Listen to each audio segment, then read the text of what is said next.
네, 저희가 오늘은 함께 히브리서 말씀 13장 10절로 17절 말씀을 중심해서 영문 밖으로 나아가자라는 제목으로 말씀을 통해서 은혜를 받으려고 합니다. 그래서 오늘은 영문 밖으로 나아가자라는 그 의미가 무엇인지 먼저 살펴보고, 우리가 영문 밖으로 나아가서 어떻게 반응해야 하는가, 그 반응에 대해서 또 우리가 살펴보면서 말씀을 상고하고 그 말씀 우리의 삶에 적용하는 그런 시간을 가지려고 합니다. 자, 그러면 우리가 좀 기억을 좀 해야 할 것이 있는데, 우리가 지금 이렇게 참 자유롭게 하나님을 찬양하고 오늘도 이렇게 손을 들고 찬양하면서 예수는 그리스도, 예수는 주, 이렇게 우리가 고백하는 이 고백, 너무나 자유롭고 우리가 평안하게, 또는 어쩌면 그냥 찬양의 가사를 그냥 있는 그대로 고백했는지도 모르겠습니다만, 그런데 그 고백 속에 있는 그 의미가 얼마나 놀라운 의미인지, 예수님이 내 삶의 주인이시고 예수님이 내 삶에서 왕이시고 또 선지자시고 제사장이 되시는 분이시다. 나는 그분의 다스림 속에 있겠다. 나는 그분을 따르겠다. 나는 그분의 인도함 가운데 있겠다라는 이러한 신앙의 고백이 그 안에 담겨 있는 것이죠. 그런데 우리가 성경을 볼 때 자꾸 예수님 믿으세요가 오늘날 너무 쉬운 말이고, 예수님 믿겠습니다라는 말도 너무 쉬운 말이 되어서 그것이 얼마나 정말 무게가 있는 말인지 고백인지를 잊고 사는데, 신앙 이게 히브리서가 기록할 당시에는 정말 예수님 믿으세요라는 말도 함부로 할 수 없는 말이었고, 나 예수님 믿겠습니다라는 말도 함부로 할 수 없었던 시대. 이것은 내 생명을 걸고 고백하는 말이었고, 믿겠다라고 하는 또 전도하는 그러한 고백이었던 것을 여러분 기억하실 겁니다. 근데 그런 가운데에서 예수님을 믿는데, 예수님을 믿음을 통해서 이 땅에서는 오히려 비난과 조롱, 고통이 더 찾아오게 될 때, 신앙 안에서 그러니까 종교적인 열심, 호기심, 그리고 뭔가 이적과 기적이 있었던 기독교 역사를 보면서 저기에는 뭔가 특별한 것이 있어 하고 들어왔지만, 핍박과 환란이 있으니까 내가 여기 와서 유익을 누리는 게 아니라 고난을 받으니 나는 교회를 떠나야겠다 하는 일들이 초대교회에 있었다는 겁니다. 그런데 신앙이 떠난 게 아니라 교회당 안에 호기심을 가지고 또 종교적 열심을 가지고 찾아왔던 사람들, 그러니까 그 신을 통해서 내가 신비한 걸 체험하고 내가 원하는 걸 얻겠다고 교회당에 찾아왔던 사람들은, 예수님을 알지 못하고 하나님을 만나지 못한 사람들은 이 고난과 환난 가운데 교회당을 벗어나서 떠나갔다는 겁니다. 근데 그때 참 신앙인 중에서 영적으로 어린 믿음의 선배들이 그걸 보면서 갈등하고 흔들리고 있었을 때, 너희는 흔들리지 마라. 정말 참 복이 뭐냐? 영원한 생명을 얻는 것이고, 그 영원한 생명은 하나님께로부터 생명의 근원 되신 하나님께로 오는데 예수 그리스도를 통해서만 우리에게 주신다. 그리고 그분을 주인으로 모시고 사는 우리는 이미 영원한 복을 받은 것이고 영원한 복 안에 거하는 것인데, 너희가 이 세상에서의 것들 때문에 흔들리지 말고 끝까지 신앙의 대상 되시는 예수님 바라보고 또 예수님이 기뻐하시는 모습을 따라서 신앙의 삶을 살아가자, 우리 끝까지 승리하자, 이렇게 권면을 했다라는 거죠. 그 가운데서 오늘 본문의 내용도 비슷한 내용을 담고 있습니다. 바로 우리의 신앙의 본질 근원 되시는 바로 예수님을 바라보자라는 그 말씀을 우리에게 보여주고 있는 겁니다. 그러면서 오늘 우리 10절부터 13절, 14절에 보게 되면 계속해서 반복되는 것이 뭐냐면 바로 영문 밖이라는 단어입니다. 영문 밖에. 그래서 영문 밖으로 나아가자라는 의미가 뭐냐, 이걸 우리가 좀 이해해야 되는데, 사실 저와 여러분 이렇게 설명만 드리고 영문 밖으로 나가자 하면 이게 무슨 의미인지 바로 다가오지 않죠. 그런데 이 유대인 기독교인들을 대상으로 썼던 히브리서 내용을 보면 히브리인들은 영문 밖 하면 벌써 바로 이해가 된다는 겁니다. 그러니까 구약의 제사법, 그리고 구약의 모든 내용은 예수님의 성품과 예수님의 사역을 보여주는 그림자라고 했습니다. 그런데 유대인들은 사실 하나님께서 모세를 통해서 예수님의 사역과 예수님의 성품을 보여주기 위한 그 예식을, 그 이유를 알지 못하면서 그냥 천여 년 동안 열심히 지켜왔는데 그 의미가 무엇인지는 알지 못하고 지켜왔다는 겁니다. 그런데 그 모든 의미가 예수님과 예수님의 사역을 보여주는 것이다. 그거를 우리가 이 10절에서 14절의 말씀을 통해서 다시 한번 확인하게 된다는 겁니다. 여러분, 그러니까 10절에 보니까 이렇게 나와 있죠. 우리에게는 제단이 있다. 이게 우리라는 건 뭐냐? 그 당시에 예수님을 믿고 있는 사람들을 의미합니다. 그리고 이 사람들에게는 우리에게는, 저와 오늘날은 저와 여러분, 우리에게는 제단이 있어요. 그런데 장막에서 섬기는 자들은 그 제단에서 먹을 권한이 없다라고 표현합니다. 이거는 예수님을 믿는 사람들이 아니라 유대교에 남아있는, 아직도 성전 제사를 드리고 있는 그들은 이 우리의 제단에서 함께 참여할 수 없다. 이렇게 다시 한번 분명하게 구약에서 벗어나지 못한 유대인들의 이 종교의 열심을 책망하고 참된 신앙으로 돌아와야 할 것을 말씀해 주고 있습니다. 그리고 나서 이는 죄를 위한 짐승의 피는 대제사장이 가지고 성소에 들어가고 그 육체는 영문 밖에서 불사름이다. 이렇게 기록되어 있죠. 그리고 여러분 성경을 보면 혹시 11절 그 밑끝에 보면 빨간 글씨로 레위기 4장 12절 21절 이렇게 써 있는 성경책 있으신가요? 한번 손 들어 주세요. 몇 분이 정말 안 되네요. 그러면 여러분 성경 속에 안 써 있죠? 안 써 있다고 놀라지 마십시오. 안 써 있는 게 더 믿음 좋은 분들을 위해서 안 써 놓은 거예요.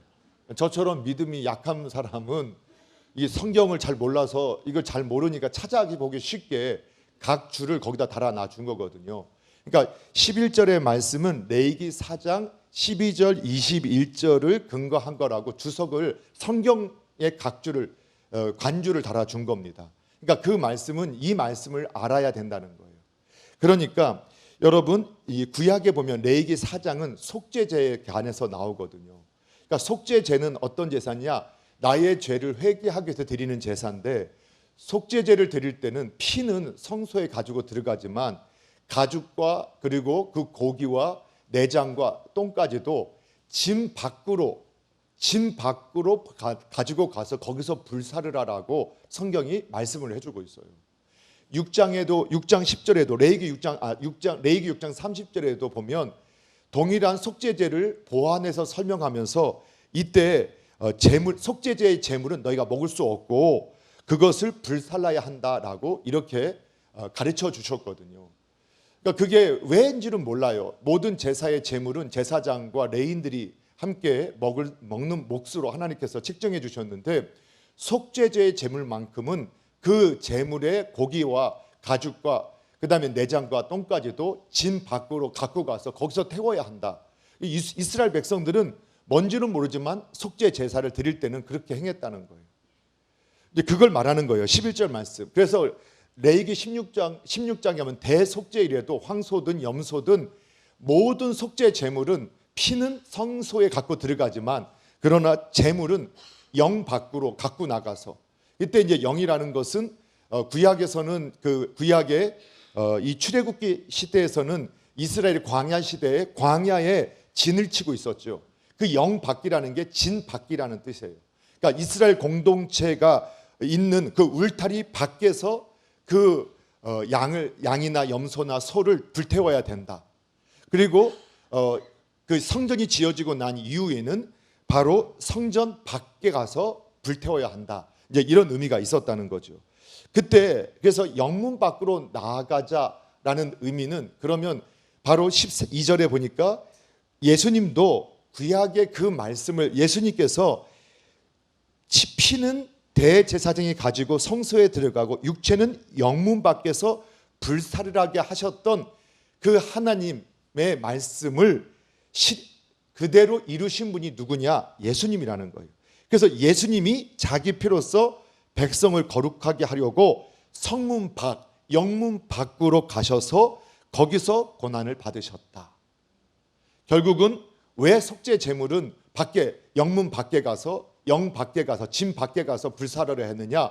예수님께서 바로 우리의 속죄 제물이 되셔서 예루살렘 성 밖에서 죽으실 것을 보여주시기 위해서 그렇게 하나님께서 명령하셨다라는 거예요. 네, 이해가 되시나요?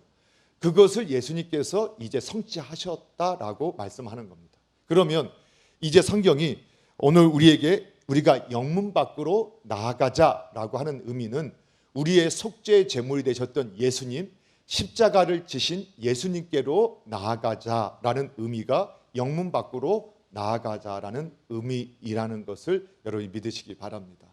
그래서 여러분, 이제 영문 밖으로 나아가자, 이 의미는 뭐냐?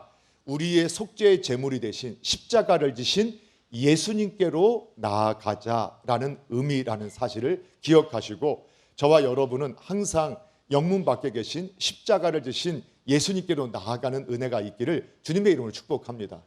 우리가 영문 밖 십자가를 지신 예수님께로 나아갈 때만이 우리의 영이 살게 되고 우리가 회복되어지게 되고 진정한 신앙의 복을 누릴 수 있게 되어집니다. 자, 그러면 두 번째로 우리가 함께 살펴볼 것이 무엇이냐면, 영문 밖으로 나아가서 우리의 속죄의 제물이 되신 십자가를 지신 예수님 앞으로 우리가 나아가서 어떻게 반응해야 하는가를 우리가 배워야 합니다.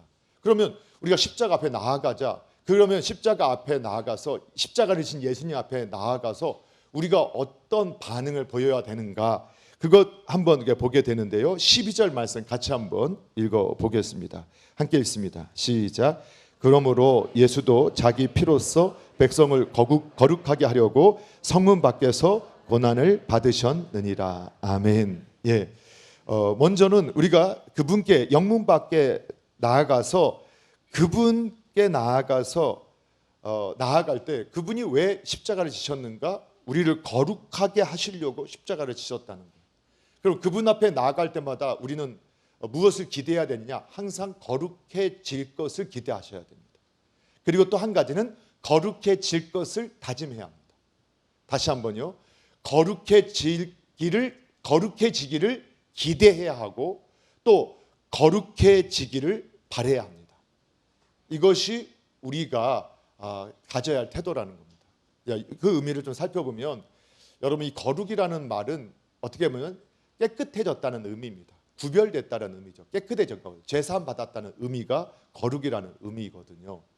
그런데 이 거룩이라는 의미, 그 제사함을 받는다, 우리가 깨끗해지고 죄 용서를 받을 수 있는 길은 우리의 힘으로 안 된다는 게 성경의 가르침입니다. 그래서 구약의 전체 내용, 이스라엘 백성의 역사의 내용이 가르쳐주는 게 뭐냐? 인간은 인간의 힘으로 자신의 죄를 해결할 수 없다. 이게 성경의 선언입니다. 그래서 오직 죄사함은 누구를 통해서만 이루어지느냐? 하나님의 방법을 통해서만 이루어진다고 말씀하는 겁니다. 그 하나님의 방법이 뭐냐? 예수 그리스도를 통한 우리의 죄를 덮어주시는 것, 이것이 하나님의 방법이었다는 겁니다. 그래서 우리는 하나님을 믿어야 됩니다. 하나님의 방법을 믿어야 죄사함을 받고 죄의 용서를 받아서 깨끗해지고 거룩해지게 된다는 것을 우리에게 말씀해 주고 있습니다. 그래서 우리는 하나님을 믿을 때 우리가 하나님의 약속을 믿고 예수님을 믿음으로 말미암아서 죄사함을 받고 용서함을 받고 깨끗해지게 되는데, 이 방법 위에는 사람이 깨끗해질 수 있는 방법이 없다. 이것을 확신하셔야 됩니다. 예, 여러분 그거 확신하시나요? 예. 근데 항상 저희가 보면 나 정도 살면 깨끗하지, 이런 마음이 인간의 마음에 있는 것 같아요. 그런데 그렇지 않다는 거예요. 하나님의 관점에. 그래서 저도 인정해요. 저는 우리 남서울 중앙교회 또 항해 출석하시는 우리 성도님들 얼굴만 봐도 얼마나 착해요. 그렇죠? 얼마나 선하게 보여요. 그러니까 외적으로 보면 분명히 세상에 있는 어떤 사람, 어쩌면 지금 교회당에 출석하고 있는 사람, 다른 어떤 사람보다도 정말 착하신 분일 수 있어요. 그건 제가 인정해요.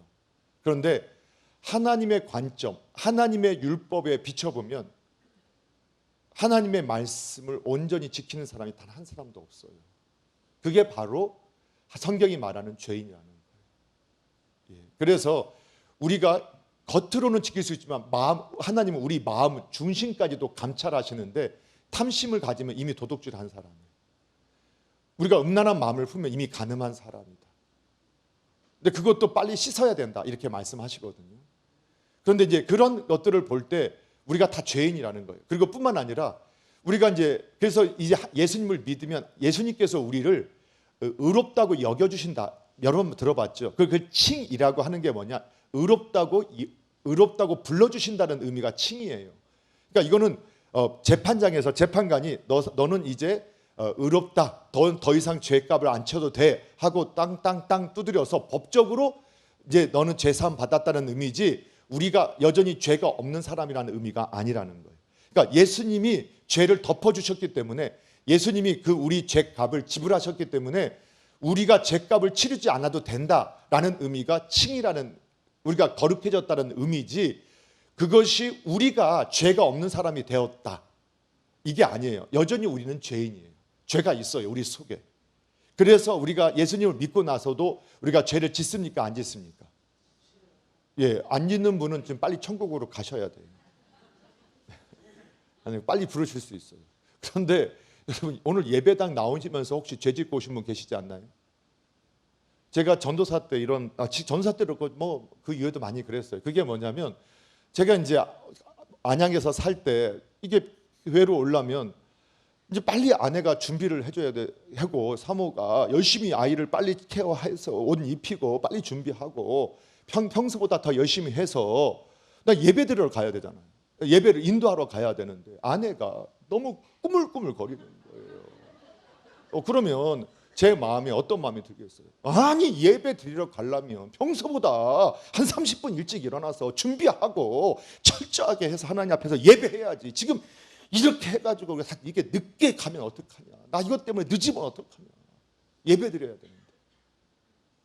이런 모습이 저는 제가 죄를 짓는 거라고 생각해 본 적이 없었어요. 근데 어느 날 하나님께서 말씀을 열어주실 때, 하나님 말씀 앞에 정직하게 서게 될 때, 고르반처럼, 고르반이라는 말 들어봤잖아요. 그게 고르반이라는 말이 예수님께서 하셨던 말인데, 너희가 너희 부모님께 마땅히 섬겨야 할 것을 하나님께 드렸어요. 고르반 하면 부모님께 해야 할 일을 하지 않아도 된다고 가르치는데, 너희가 사람의 율법으로 하나님의 율법을 폐하고 있다. 근데 이게 보니까 제가 고르반하고 있었던 거예요. 내가 아내를 존중히 여기고 귀하게 여기고 또 자녀를 정말로 귀하게 여겨야 하는 그 말씀은 내가 받지 아니하고, 내가 하나님께 예배하러 가야 되는데 이렇게 끔질끔질 거리고 평소보다 좀 더 일찍 준비해야지, 그렇게 안 한다고 제 마음에 분노의 감정이 차 있었던 그 상태가 이미 악이었단 말이에요. 예. 근데 저는 내가 하나님을 예배하려고 하는데 예배에 집중하지 못하는 그 모습이라고 막 분노했단 말이에요. 그게 우리 죄의 본성이에요. 여러분, 또 우리가 예를 들면 이제 은혜 받고 이렇게 은혜 받잖아요. 은혜 막 초보일 때 더 그렇죠. 막 집중하고 하는데 그 은혜 주일날 예배 딱 잘 드리고 이제 가는 거예요. 저녁에 끝나고 이제 교육자니까 항상 오랫동안 기다리다 가는데, 저는 운전을 잘 못해서 천천히 하고 집중해서 가고 있는데 갑자기 원차가 앞에 확 끼어들어요. 오늘 하루 종일 예배 드렸어요. 그리고 막 제 마음에는 은혜도 불타고 있었어요. 근데 그 딱 끼어드는 순간에 그래도 제가 이제 교육자하고 전도사하고 목사니까 입에서 막 나오지는 않지만 마음속에서는 그러면서 사실은 이제 전도사 때 같은 경우는 제가요 탁 하면요 갑자기 막 이 분노 게이지가 올라가서 차를 가지고 그냥 확 꺾고 앞에 들어가고, 그날 예배 드리고요 가는 길에 저는 그게 정의의 실현이라고 생각했거든요. 근데 그 하나님의 시각에 보면 죄인이에요. 예수를 믿어도, 예수님을 제가 믿는다고 하면서도 여전히 나는 죄인이고 정말 죄가 나한테는 훨씬 더 습관 들여져 있어서 나는 죄 짓는 게 이렇게 편안한 사람이구나. 그걸 계속 하나님 말씀 앞에 설 때마다 깨닫게 되는 거예요. 그런데 그것마저도 그렇게 깨달음을 얻었어요. 그래서 여러분, 내가 행하는 이 행위, 이 말, 이 판단이 죄악이구나, 잘못됐구나 하는 걸 깨닫는 것도 성경은 은혜라고 하는 거예요. 그걸 은혜라고 해요. 왜냐하면 하나님이 은혜를 주시지 않으면 내가 지금 하고 있는 그 행동이, 그 감정이, 그 결정이 죄인지도 몰라요. 악인지도 모르고 해요. 그게 인간이에요. 그런데 은혜를 주셔서 그게 죄인지 알았어요. 깨닫게 하셨어요. 그런데 그걸 해결해 주지 않으시면 그러면 저는 죄책감과 수치감과 부끄러움에 살아요. 그래서 이 세상의 양심가들은 그래서 부끄럽게 살아요. 나는 최고의, 예전에도 많이 예를 들었지만 성철 스님 같은 분은 우리가 이제 스님이라고 정말 승려라고 부르지 않고 정말 스님이라고 부를 만한 종교인으로서는 제가 감히 흉내 낼 수 없는 아주 탁월한 종교인이셨죠. 그런데 그분이 항상 하셨던 말이 내 죄를 없이 하려면 몇 억겁 년이 필요하다. 이 겁이라는 시간 천사가 옷깃으로 바위를 하나 없애는 시간이 겁이다. 이렇게 표현하는 그 시간. 근데 그게 정직한 말이라고 생각해요. 양심이 있는 사람이면 자기가 정직하게 내면을 살펴보기 시작할 때 내 속에 있는 죄를 이길 수 없고 그 생각의 죄를 누르면 또 다른 죄가 뛰어나오는 것을 경험하면서 정직한 고백이에요. 그런데 죄를 깨닫기는 하는데 내가 죄인이라는 걸 깨닫기는 하는데 그래서 고행도 하고 수행도 해도 그 죄가 사라지지 않는 거예요. 그러니까 더욱 죄책감에 휩싸이고 그 죄의식에 쌓여 산단 말이에요. 해결할 길이 없어요. 그런데 그거를 주님은 어떻게 하셨냐? 그 깨달은 죄를 내가 씻어줄 거다. 그 해결하는 방법도 우리 주님께서 네가 나에게 오면 그 죄악도 너의 허물도 내가 씻어주고 내가 용서해 줄게. 예, 그걸 용서해 줄 사람은 사람도 누구도 안 돼요. 오직 예수님만 용서해 줄 수 있단 말이에요. 그래서 우리가 정말 우리가 하나님께 나갈 때 우리가 하나님으로부터 떠나갔던 죄도 용서받아서 하나님과 동행하는데 하나님과 동행하는 삶 속에서도 계속 실수하고 넘어지고 죄 짓는 이 악에 대해서도 우리 주님이 깨닫게 하시고 용서해 주시는 분이라는 사실을 믿으시기 바랍니다. 그래서 우리가 주님 앞에서 여러분, 주님은 저와 여러분이 죄책감 속에 죄를 모르고 사는 것을 원치 않아요. 그래서 항상 주님 앞에서 주님, 저로 하여금 주님의 마음 알게 하시고 주님의 생각 알게 해 주십시오. 이게 뭐냐면 사실 주님의 기준으로 저를 볼 수 있게 하시고 주님에서 떠난 것 있으면 깨닫게 해달라는 기도가 될 수 있습니다. 그러면 그걸 깨달았으면 어떻게 되느냐? 그걸 가지고 죄책감, 나를 책망하고 나를 저주하고 비방하고 비난하고 조롱하고 이렇게 자기를 저주하라고 하는 게 아닙니다. 빨리 예수님께 갖고 가서 그것을 죄를 고백하고 또 용서받으라는 겁니다. 그리고 다시 시작하라는 겁니다. 우리는 언제든지 다시 시작할 수 있습니다. 그것이 하나님의 은혜이고 하나님의 복이라는 것을 믿으시기 바랍니다. 그리고 다시는 죄책감에 묶이지 마십시오. 어제의 죄책감으로도 여러분 스스로를 저주하지 마십시오. 그건 예수님의 그 보혈의 피를 믿지 않는 겁니다. 예수님의 보혈의 피가 저와 여러분을 정말 깨끗하게 씻으셨음을 믿으셔야 합니다. 죄책감이 그리고 부끄러움, 수치감이 나를 부여잡고 있고 오늘 그래서 믿음대로 살려고 해도 그 수치감이 야 너 낯짝도 없다 그런 짓 하고 또 오늘 또 그렇게 하려고 하냐라고 하는 그 비난과 조소를 이기고 오늘 자유하셔야 됩니다. 평안하셔야 합니다. 주님의 즐거움으로 가득 차셔야 합니다. 예, 오늘 또 실수해도 그러면 또 용서 구하시고요. 그것이 바로 주님 안에 거룩해지가는 과정임을 믿으시기 바랍니다. 근데 뿐만 아니라 이제 그렇게 하나님의 죄의 용서의 거룩함이 주님 앞에 있을 뿐만 아니라 또 거룩이라는 단어의 의미는 뭐냐? 레위기 11장 45절에 보면 하나님께서 이렇게 말씀하셨어요. 내가 거룩하니 너희도 거룩해라. 하나님은요 우리를 수준을 어디까지 요구하시냐면 하나님의 수준까지 요구하신다니까. 그러니까 하나님의 수준까지 너희가 올라와야 한다. 이 거룩이라는 단어가 이때 카도시라는 단어고 하기오스라는 단어예요. 그러니까 히브리어로 카도시라는 단어를 번역한 헬라어가 하기오스라는 단어인데 이 단어를 보면 어떤 의미가 있느냐? 정말 예수님을 닮아가라는 의미예요. 그러니까 하나님이 거룩하시다. 너희도 그만큼 거룩해져라. 근데 거룩하다는 말은 어떤 의미가 있느냐? 그 카도시와 하기오스라는 단어에 보면은 구별된다는 의미가 있어요. 구별됐다는. 창조주과 피조물이 구별됐잖아요. 그런데 우리는 예수 그리스도 안에서 새로운 피조물이에요. 옛 피조물인 그 사람들, 그냥 이 땅에 예수님을 알지 못하는 사람과 구별되어 수 있어야 돼요. 구별되어야 돼요. 여러분 예수님 믿는 분이 예수님 믿지 않는 분과 구분되지 않고 구별되지 않으면 그 거룩한 게 아니라는 거예요. 그래서 우리는 예수님 믿지 않는 사람과 구별되는 모습을 가져야 한다는 거예요. 그게 바로 이제 우리가 표현을 하면 예수님을 닮아가는 삶이에요. 그런데 조금 더 구체적으로 보면 이 카도시 하기오스에 보면은 이게 어떤 의미가 담겨져 있냐면 선언한다는 의미가 담겨 있어요. 그러니까 여러분 저와 여러분이 새로운 피조물이 되었습니다. 믿죠? 근데 그 선포하시나요? 그 선언하셔야 돼요. 그러니까 누구를 만나든지 선언하셔야 돼요. 그러니까 가장 먼저 누구를 만나면 저 예수 믿는 사람입니다. 저는 남서울중앙교회당에 출석하는 집사 누구입니다. 저는 목사 누구입니다. 이렇게 말할 수 있으면 좋다는 거죠. 이제 그렇게 하락하면 또 오늘 또 수치감을 가지실까 봐. 근데 사실 그렇게 이제 말할 수 있어요. 그래서 선언해야 되는 거예요. 그 거룩해지기 위해서 가장 먼저 해야 하는 선언하는, 나 하나님의 사람, 나 새로운 피조물이야. 선언하셔야 돼요. 예, 선언하셔야 됩니다. 예, 하도 아멘을 안 하셔서 제가 몇 번 말해요. 예, 우리가 선언하고 싶지 않죠. 예.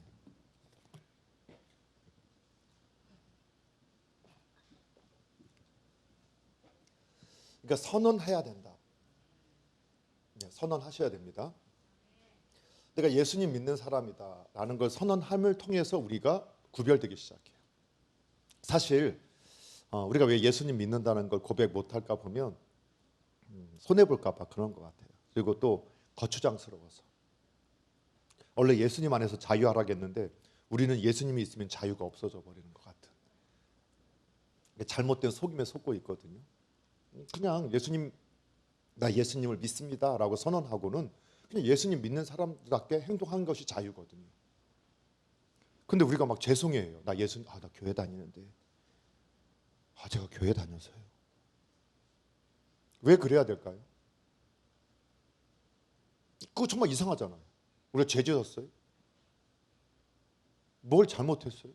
아니 제가 예수님을 제가 섬기는 사람이라는 게 뭐가 죄 지은 거예요? 잘못한 거예요? 왜 우리가 사람들 앞에서 제가 교회를 다녀서 이미 정말 우리가 너무 이상하잖아요. 스스로 생각해도. 저 교회 다닙니다. 저 예수 믿습니다. 그래서 더 이거는 저의 신앙 안에서는 제가 하기 어려운 것 같습니다. 죄송합니다. 그거는 이제 신앙의 죄송함이 아니라 당신과 함께 내가 하지 못하니까. 그렇지만 당당하게 말할 수 있어야 된다는 거죠. 선언이 시작이에요. 그래서 여러분 우리가 사실은 종교적인 의미로 십자가 목걸이 차고 다니는 건 저는 별로 원치는 않습니다. 그러나 당신이 나는 신앙인입니다 라는 걸 고백하기 위해서 십자가 목걸이를 차고 다닌다면 저는 그건 찬성합니다. 그래서 어떻게 교회 다니는 사람들한테 막 뭔가 좀 좋을 때는 막 십자가 목걸이를 많이 차고 다녔어요. 근데 욕을 먹으니까 십자가를 안 차고 다녀요. 그게 잘못됐다는 거죠. 십자가 목걸이를 차는 것, 나 신앙인, 이 말은 뭐냐? 나 신앙인답게 살겠습니다. 나의 선택은 신앙의 선택입니다 라는 것을 보여주는 거예요. 그러면서 온유와 겸손으로. 그래서 우리가 사업장을 하시는 분들이 그 표구 같은 거 붙여놓지 않습니까? 여기에 뭐 주인은 우리 주님이십니다. 뭐 항상 기뻐라 쉬지 말고 선구 표구라든가 십자가를 걸어놓기도 하는 이런 기업인들 있지 않습니까? 또는 가정도 있지 않습니까? 집안에도 십자가 걸어놓는 집안도 있고요. 그렇죠? 그게 어떤 고백입니까? 우리 집은 하나님 섬기는 집입니다. 예수님 섬기는 집입니다. 이게 선언이거든요. 그걸 통해서 우리 집에서는 하나님이 해서는 될 행동이 있고 해서는 안 될 행동이 있습니다. 이런 고백을 하고 있는 거예요.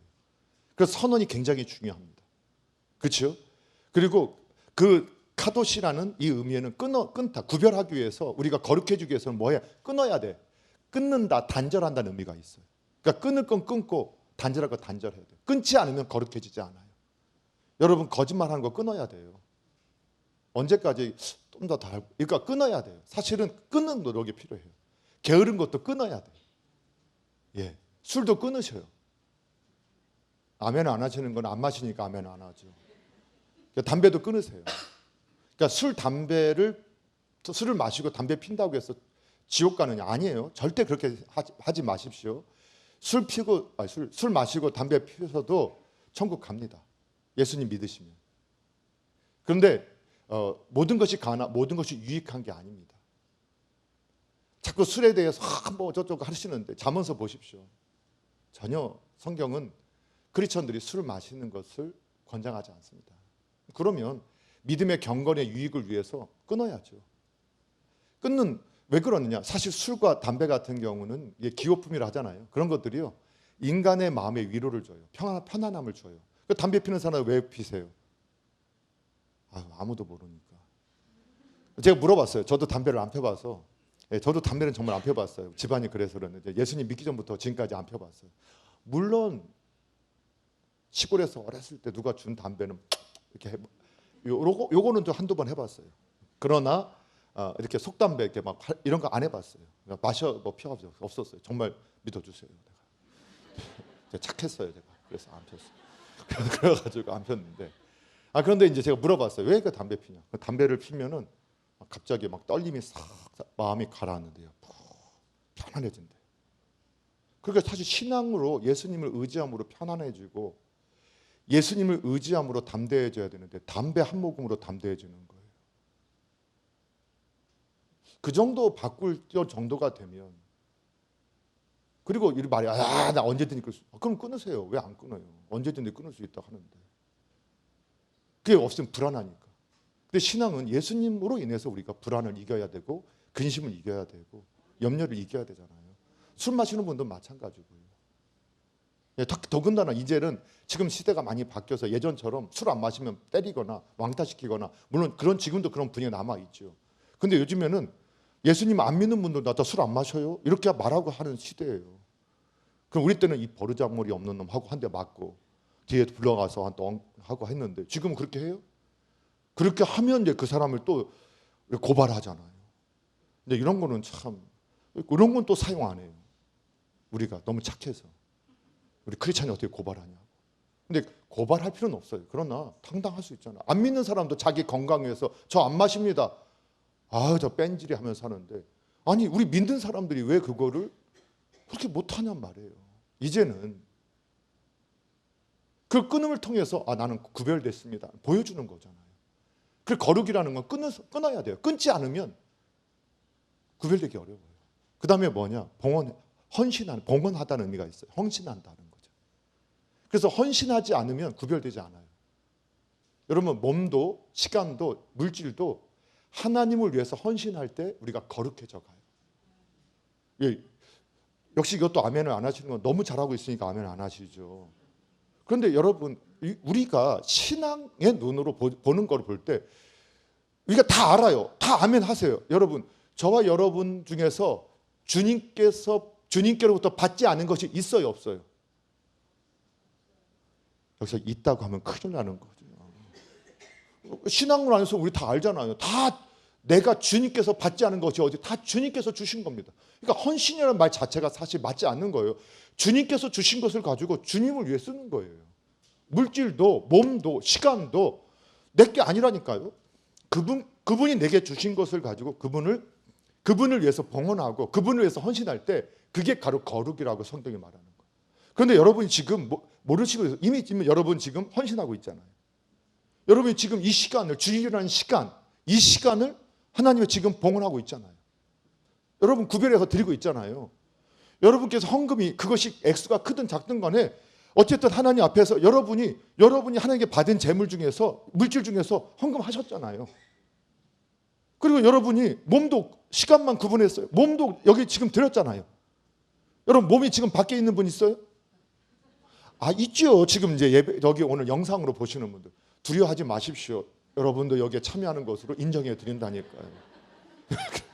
그래서 근데 어쨌든 지금 몸을 딱 준비해서 지금 드리고 있잖아요. 이게 이제 우리 것이 아니라 하나님 주신 것을 가지고 내가 하나님께 지금 섬기고 있단 말이에요.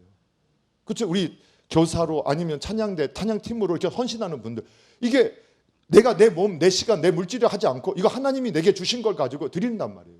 근데 성경은 뭐라고 하느냐? 이처럼 하나님 앞에 거룩하게 구분해서 하나님을 위해서 하나님께 주신 거 가지고 그걸 봉헌하고 헌신하면 이게 신앙의 원칙, 하나님의 원리예요. 그분이 더 섬길 수 있고 더 헌신할 수 있도록 하나님께서 맡겨주신다는 개념. 이게 신앙의 개념이에요. 그러니까 우리가 믿음을 가지라는 게 하나님의 약속을 좀 믿으라. 네가 거룩한 삶을 살면 하나님이 거룩한 사람에게 하나님이 함께 하시고 그에게 하나님을 나타내 주신다겠단 말이에요. 그게 성경의 약속이에요.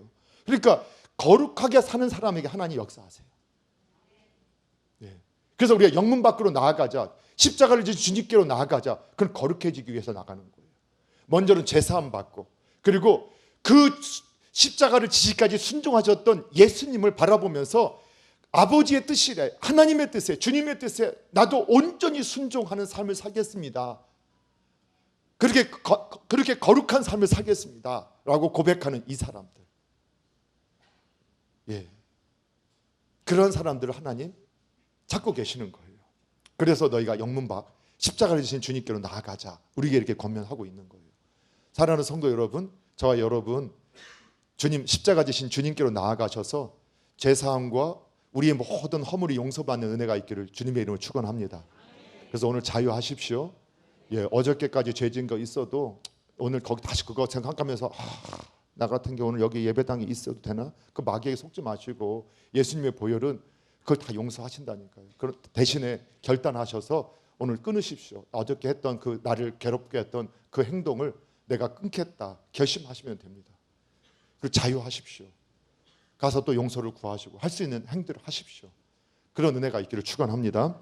자, 그리고 영문 밖으로 나아가자, 이 말은 어떤 의미가 있냐면 세상으로 나아가야 한다, 우리가 세상 속으로 들어가야 한다라는 의미를 가지고 있습니다. 아니면 다른 말로 하면 죄인에게 가야 한다라는 의미가 되어질 수 있습니다. 자, 그 의미가 어떤 의미냐면, 여러분 유대인 사이에서는요, 죄인들을 죽일 때는 어떻게 했느냐, 진 밖으로 데려가서 죽였어요. 그래서 여러분 그거를 이제 설명해 주는 것 중에 하나가 레위기서 24장에 보게 되면 하나님의 이름을 해방했던 한 여인을 발견하고 이스라엘 백성들이 그를 돌을 쳐서 죽이는데 진 밖으로 끌고 가서 죽였어요. 그리고 민수기 15장에 보면 안식일 날 그 나무를 하러 간 사람이 있어요. 안식일 날은 그때는 아무 일도 하지 마라, 그러면 죽이리라 했는데 이 사람이 그냥 나무하러 갔다가 그 백성들이 발견됐어요. 그 백성들이 끌고 왔어요, 모세에게. 그랬더니 그를 돌로 쳐서 죽이라 하시거든요. 그때 진 밖으로 갖고 와서 죽이라 해요.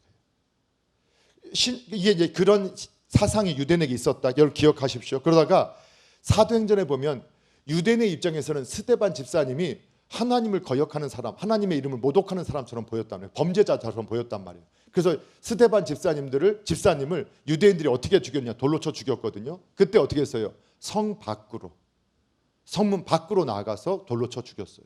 그게 왜 그러느냐, 거룩한 땅을 죄인의 피로 더럽힐 수 없다는 거예요. 그러니까 영문 밖은 어디냐, 죄인들의 땅이에요. 영문 밖은 죄인들의 땅이에요. 그런데 예수님께서 친히 죄인이 되셔서 죄인의 땅으로 들어가셨단 말이에요. 그 십자가를 지시고. 그럼 십자가가 뭐냐? 여러분 십자가를 우리에게 말할 때 13절에 보면 우리도 그의 치욕을 짊어지고, 십자가는 치욕을 짊어지는 거예요. 이게 치욕을 짊어졌다, 부끄러움을 짊어졌다. 여러분 십자가형을 우리가 이미 다 신앙생활 잘 하시니까 다 알잖아요. 십자가형은요, 로마 제국에서 가장 흉악한 범죄자들, 그러니까 제국에 반대하는 세력들, 이런 사람들을 처단할 때 쓰는 사형 도구가 십자가였어요. 그때 이 사람들을 정말 부끄럽게 만들기 위해서 십자가형을 할 때 어떻게 하는지 아시죠? 다 옷을 벗겼거든요. 남자든 여자든 나이 든 사람이든 어떤 사람, 귀족이든 천민이든 다 옷을 벗겨놓고, 그러니까 다 예수님도 십자가에 못 박히실 때 옷을 다 벗겼잖아요. 그러니까 옷을 벗겨놓고 수치스럽게 만드는 거예요. 부끄럽게 만드는 거예요. 그리고 사람들한테 비난받. 그래서 사람들의 앞에서 막 일부러라도 나는 이 사람과 다른 사람, 우리가 그래야 우리가 살잖아요. 그러니까 사람들이 그거 보면서 앞에 침 뱉고 막 조롱하고 돌 던지고 이러면서 나는 이 같은 사람은 아니야, 이렇게 하는 게 이제 그거거든요. 그러니까 예수님이 사실 죄가 없는데도 죄인들이 있는 그곳에 가서 십자가를 지심으로 그 수치를 다 당하셨단 말이에요. 그래서 예수님이 죽으셨던 현장에도 보면 사람들이 어떻게 했어요? 십자가를 지어가는 예수님을 쫓아가면서 슬퍼하며 쫓아가는 사람도 있었지만 많은 사람들이 어떻게 했어요? 막 조롱했단 말이에요. 아유, 지가 그리스도라고 했다면서, 하나님의 아들이라고 했다면서. 그런데 어떻게 저러나 조롱하고 비웃고 침뱉고 뺨 때리고 별의별 일을 했단 말이에요.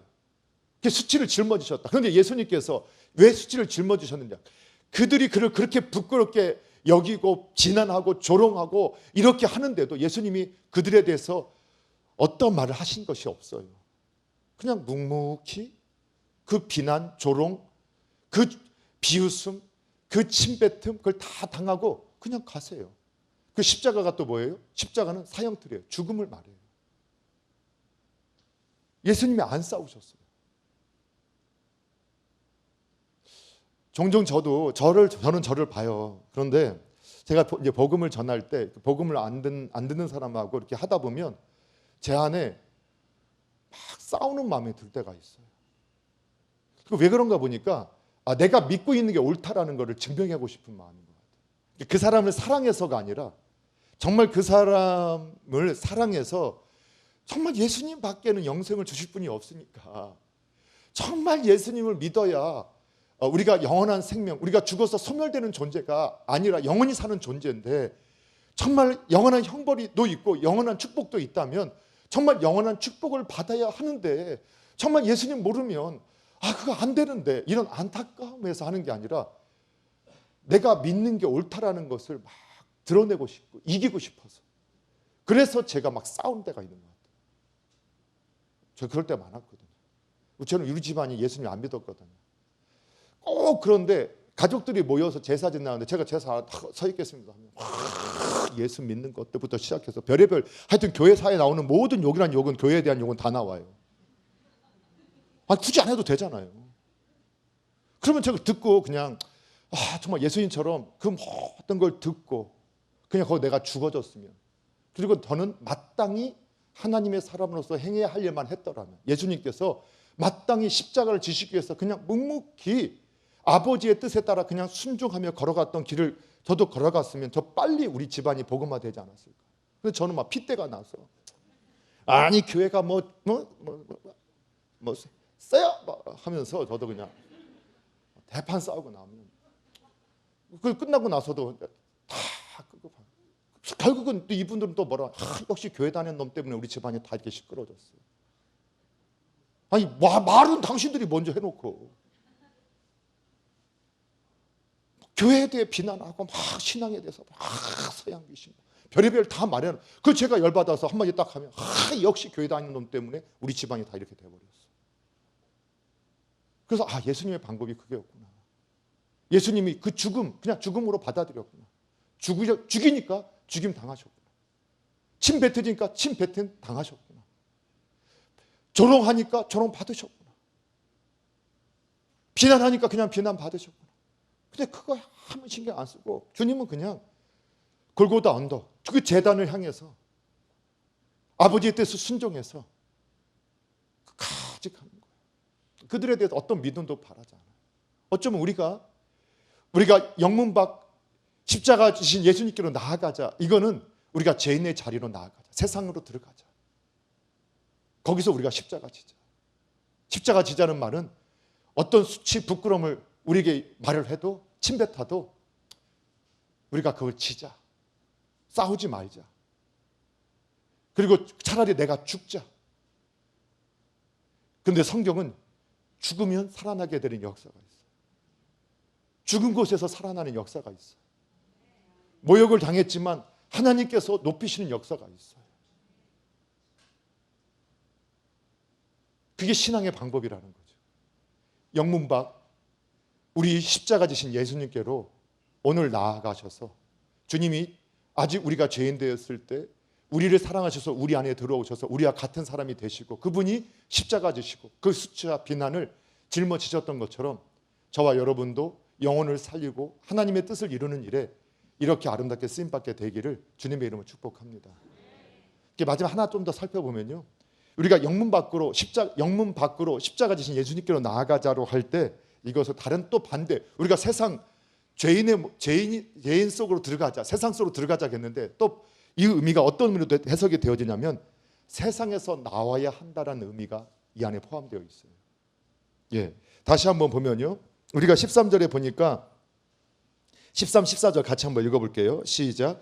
그런즉 우리도 그의 치욕을 짊어지고 영문 밖으로 그에게 나아가자.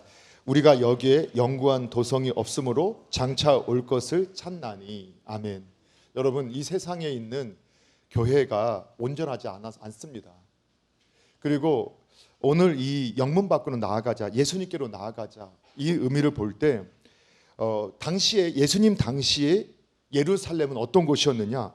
종교적으로는 분명히 가장 거룩한 성이었고 하나님을 섬기는 집이었어요. 그런데 여러분 잘 아시잖아요. 그 당시가 오늘 여러분 바이블 타임 여러분 다 하고 계시잖아요. 그렇죠? 예레미야가 에스겔서를 보면 하나님께서 내 집에서 지금 뭐 하고 있다고 했어요? 우상 숭배 가득하다. 그렇죠? 그 말씀 지금 막 읽고 있잖아요. 그것처럼 지금 이 예수님이 오실 당시에도 이 예루살렘이라는 이 성은 하나님의 성, 하나님의 성전이 있는 곳이었음에도 불구하고 가장 세속적이고 가장 인본주의고 가장 형식적이고 가장 종교적인 곳이 되어 있었어요. 이해가 되시나요? 그러니까 구약의 에스겔서 우리가 예레미야서 있는 것 그 시대처럼 하나님의 스스로는 나 하나님 섬기고 있어, 나는 정말 신앙이냐 라고 말을 하고 있었어요, 그들이. 그런데 그들은 완전한 종교인들이었고 세속적인 사람들이었고 인본주의적인 사람들이었다는 거예요. 그리고 아주 형식주의적인 사람이었어요. 그래서 여러분 보십시오, 예수님이 바로 이러한 형식주의자들, 인본주의자들, 세속주의자들, 이 종교 영에 사로잡힌 종교인들에 의해서 죽임을 당해요. 예수님이요.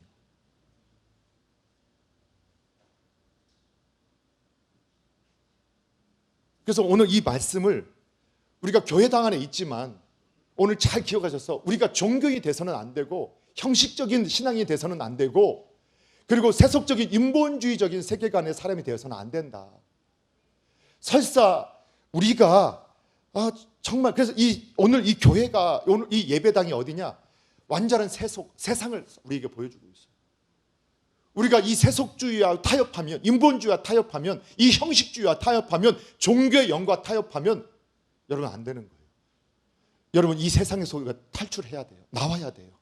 그리고 영문 밖에 정말 나가셨던 예수님, 그분의 모습을 따라서 우리도 정말 십자가를 지고 그 부끄러움을 지고 참된 신앙, 오히려 참된 신앙을 비난해요.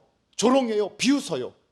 종교인들이, 형식주의자들이, 인본주의자들이, 세속주의자들이, 교회당 안에 있는 그들이 참된 신앙인을 조롱하고 비웃고 침뱉고 심지어는 죽이기까지 한다니까요. 그것이 세상이란 말이에요. 하나님이 없는 종교의 영이 지배하고 있는 예루살렘이 세상이었단 말이에요. 거기서 우리가 빨리 나와서 십자가 진 주님처럼 그들이 비난하고 조롱해도 나는 신본주의로 살겠다, 나는 예수님의 뒤를 따르겠다, 나는 예수님처럼 순종하는 삶을 살겠다, 이런 결심을 해야 된다는 거예요. 그런 사람에게 성령께서 함께 하세요. 여러분 신앙의 복을 우리 남서울 중앙교회당에 있는 분들과 함께 누렸으면 좋겠어요. 여러분 오늘 영문 밖으로 나아가자. 그 영문 밖으로 나아가는 것은 바로 십자가 지신 예수님께로, 우리의 제단 되시는 우리 주님께로, 십자가 진 주님께로 나아가자.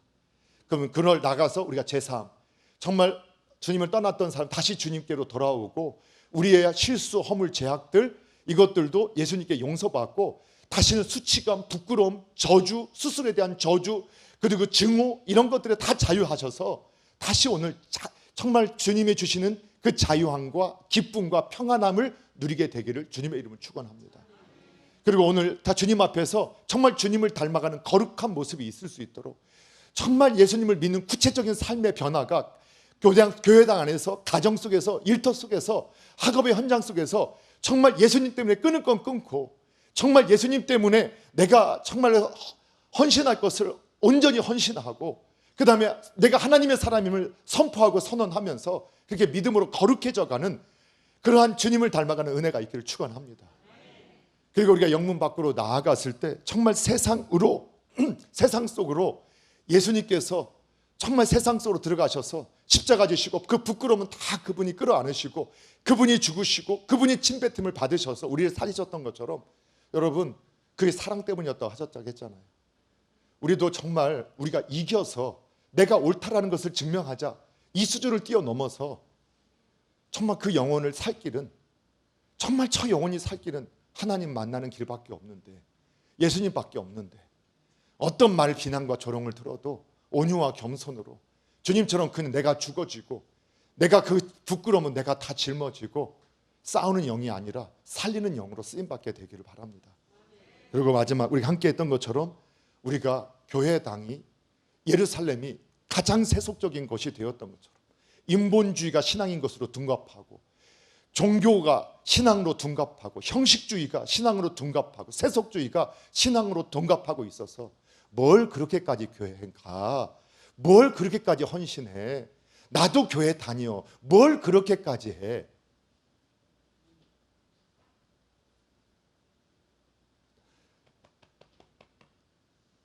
나도 권사야. 그래도 나는 그렇게 하는 사람 본 적 없다. 자기처럼 그렇게 하는 사람. 유별나네. 그런 교회 다니지 마.